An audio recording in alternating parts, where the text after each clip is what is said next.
School Feeder. Saya Agung. Saya Valerie, saya Fanya. Saya Sama. Dan saya Ali. Baik, saya akan menjelaskan tentang pengertian dari feeder. Feeder itu adalah alat atau sistem mekanis yang digunakan dalam industri berfungsi untuk mengatur, mengendalikan, mengukur laju aliran material dari suatu sumber ke tahap proses berikutnya.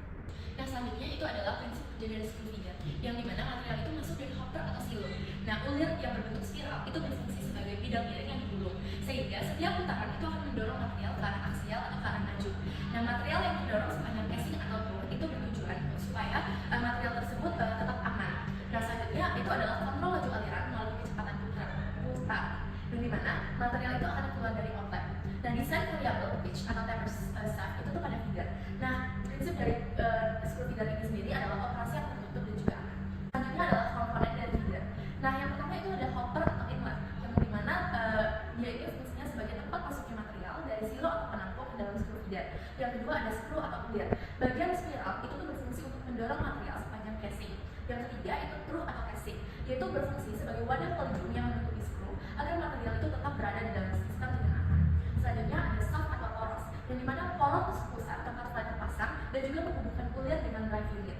Nah, selanjutnya itu ada bearing dan seals, yang dimana end bearing itu mendukung poros di ujung screw, dan seals itu tuh mencegah kebocoran material dan masuknya debu dari bearing atau motor.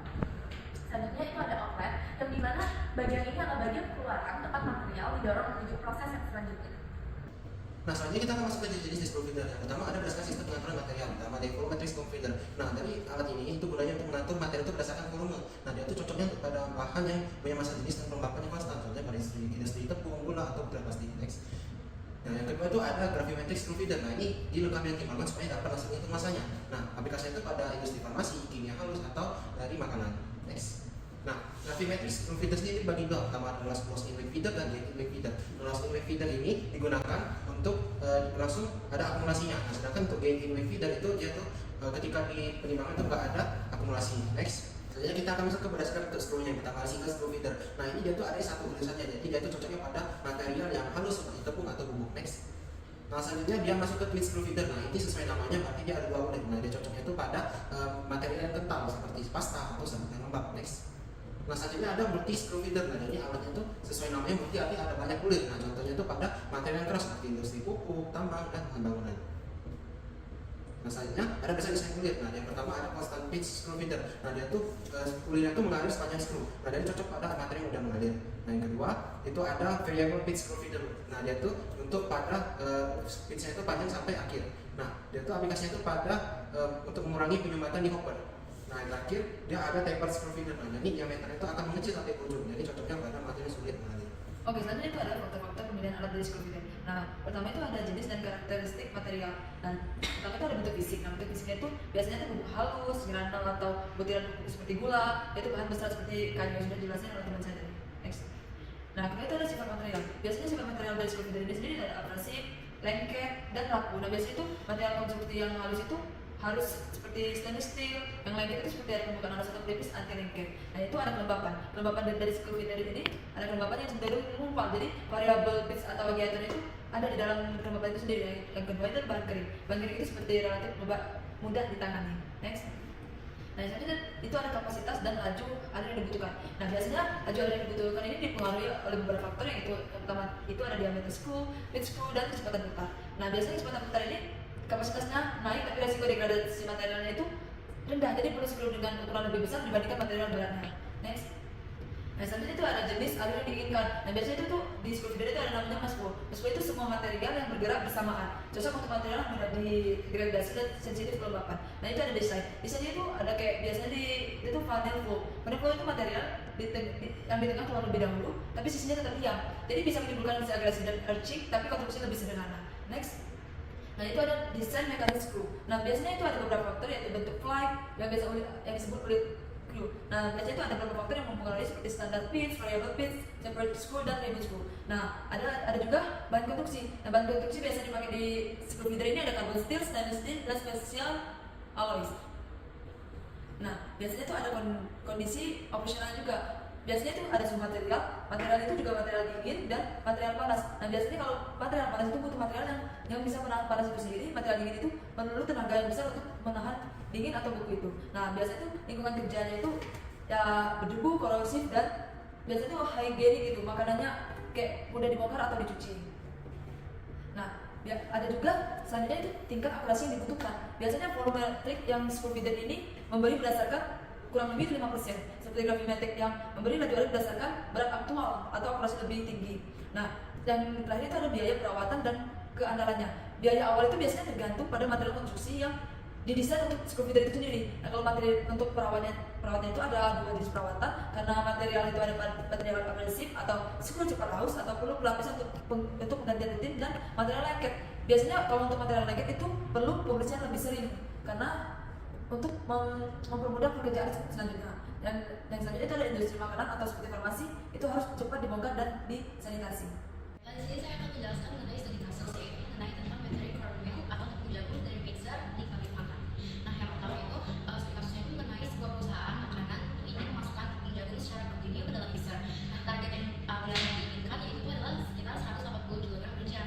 Nah, untuk itu perusahaan itu menggunakan screw feeder dengan spesifikasi sebagai berikut. Nah, itu ada yang pertama itu diameter screw-nya itu sebesar 10 cm, terus basis screw-nya juga sebesar 10 cm sama dengan diameternya. Terus faktor pengisian screw-nya itu adalah 50%. Terus kemudian aliran density dari tepung jagungnya sendiri itu adalah 700 kg per kubik. Nah, kemudian pertanyaannya yaitu adalah berapa kecepatan atau RPM screw feeder yang harus diatur agar aliran tepung itu mencapai target yang diinginkan yaitu sebesar 180 kg per jam. Nah, 700 kg per meter kubik. Nah, yang pertama-tama itu kita akan menghitung dulu diameter kuadratnya. Didapatkan diameter kuadratnya itu sebesar 0,01. Kemudian setelah dapat diameter kuadratnya kita akan menghitung luas penampang. Nah, untuk luas penampangnya itu sendiri kita menggunakan rumusan V dikali D kuadrat dibagi 4, di mana V-nya itu adalah 3,14 dikali dengan diameternya itu tadi 0,01 dibagi 4, itu hasilnya adalah 0,007 meter kuadrat. Nah, kemudian yang ketiga itu kita mencari volume teoritis, di mana rumusannya itu adalah luas penampangnya tadi itu dikali dengan seepage-nya. Nah, hasilnya itu adalah sebesar 0,00078 meter kubik. Nah, yang keempat setelah kita dapatkan volume teoritis, kita akan mencari volume efektif tekanan, di mana rumusannya itu adalah dengan mengkalikan volume teoritis yang kita dapatkan dengan F-nya. Nah, didapatkan itu besarannya itu sebesar 0,00392 meter kubik. Nah, kemudian yang kelima itu kita akan mencari masa perputaran.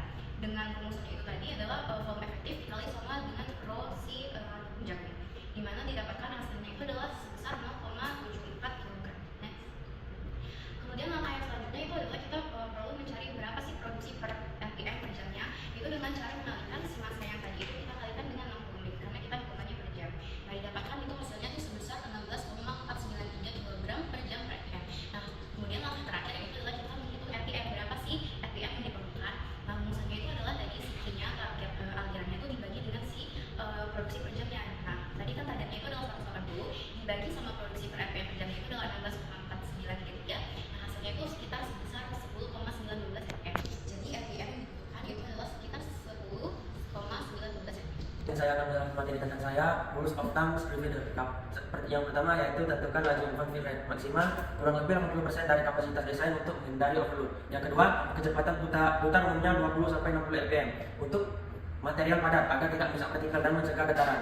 Yang ketiga yaitu pitch ulir. 1 kali diameter ulir memberi aliran stabil pitch lebih besar, 1,5 kali diameter bisa meningkatkan kapasitas tapi menambah daya. Yang keempat, clearance, celah. Jaga jarak antara flight dan dinding pipa lebih kecil agar kebocoran material minimal. Yang kelima yaitu material konstruksi, gunakan baja karbon atau stainless steel sesuai sifat korosif dan abrasif bahan.